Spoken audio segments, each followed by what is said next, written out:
Next man coming to the stage, I'm very excited to bring him up here. I know he's just as excited given how wonderful you guys have been tonight. So please give it up for Alex Cave, everybody. Alex Cave.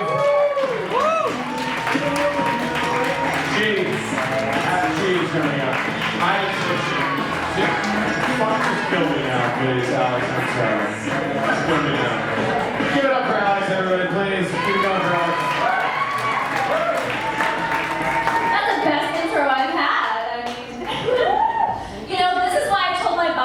Put my pronouns in my email and he didn't understand that. Everyone assumes that I'm a man. And unless it is Kate, which is an getting better.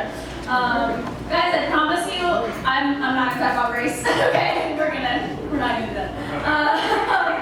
No, what's on my mind tonight is cars. So my family growing up, we were not a basketball family. We were not a football family. We were not a soccer family. We were a Formula One family, which if you don't know Formula One, that's European Superior NASCAR, okay? So my car has been fucked up for weeks, but it's expensive to get your car fixed, right? So I've just been putting it off and putting it off and putting it off, kind of like how we put off doing anything to help ourselves medically these days. I wish I could tell you how many people I know are like, you know, my heart's been hurting for a few weeks, but that $50 copay, I don't know about that. I'm gonna wait to make sure it's really a stroke. So I've been driving around my car. Literally, it'll be stopping on me, won't start, engine stalling. I'm like, we just gotta make it to Friday. We gotta make it to Friday, please.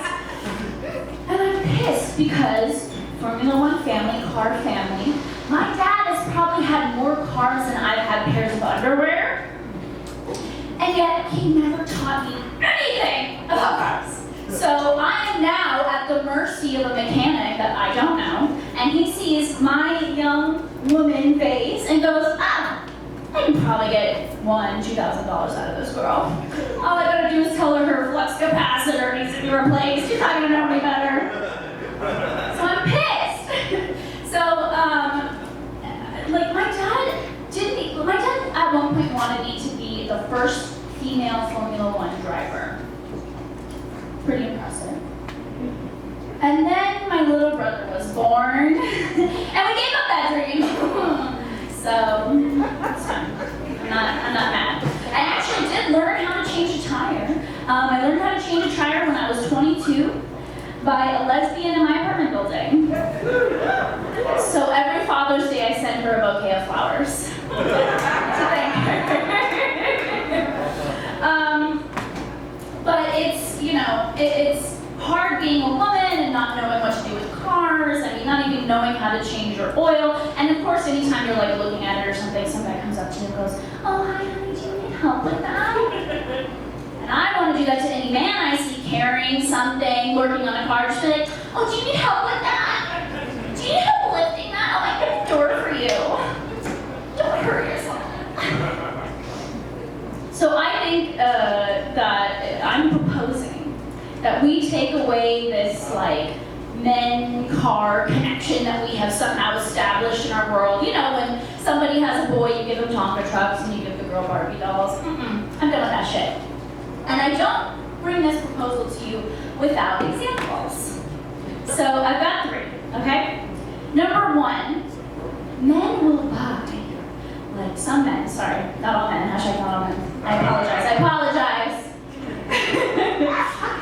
Some men will buy a Subaru Forester, what have you, grandma car, and you've seen, and put a body on it and lights underneath.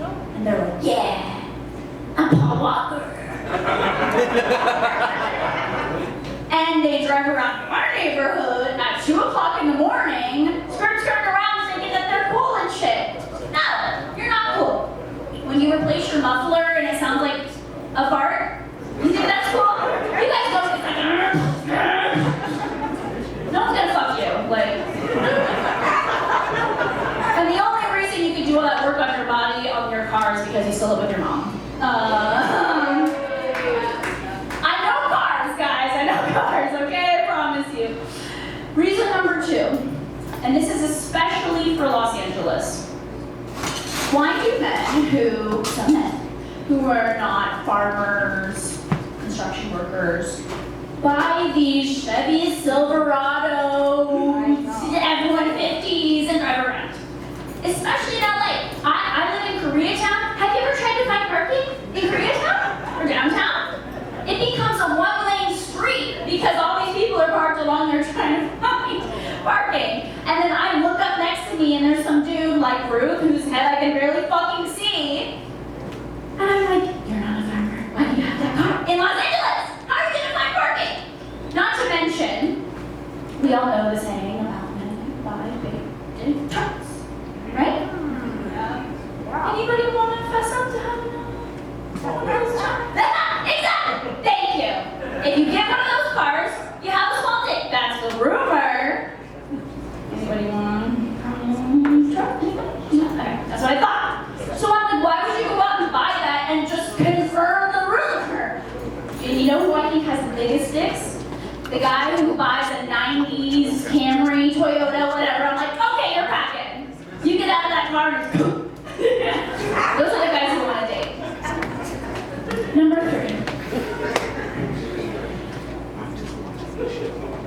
To me, it's interesting. You know, we all know that some men exaggerate about how big their dicks are.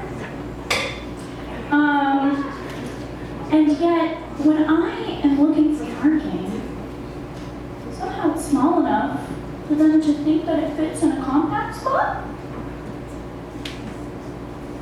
Someone explain it to me! Like, your car's so big that you got the big dick, but then you're like, oh, compact spot. Oh, I mean, everything just little Chevy Silverado in this little thing, and it's gonna fit. It doesn't fit, fuck you!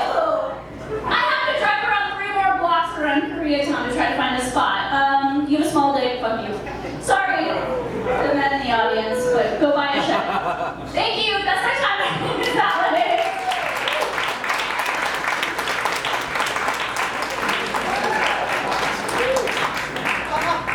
There she goes, Alice Cave, everybody. Alice Cave, please keep going for her.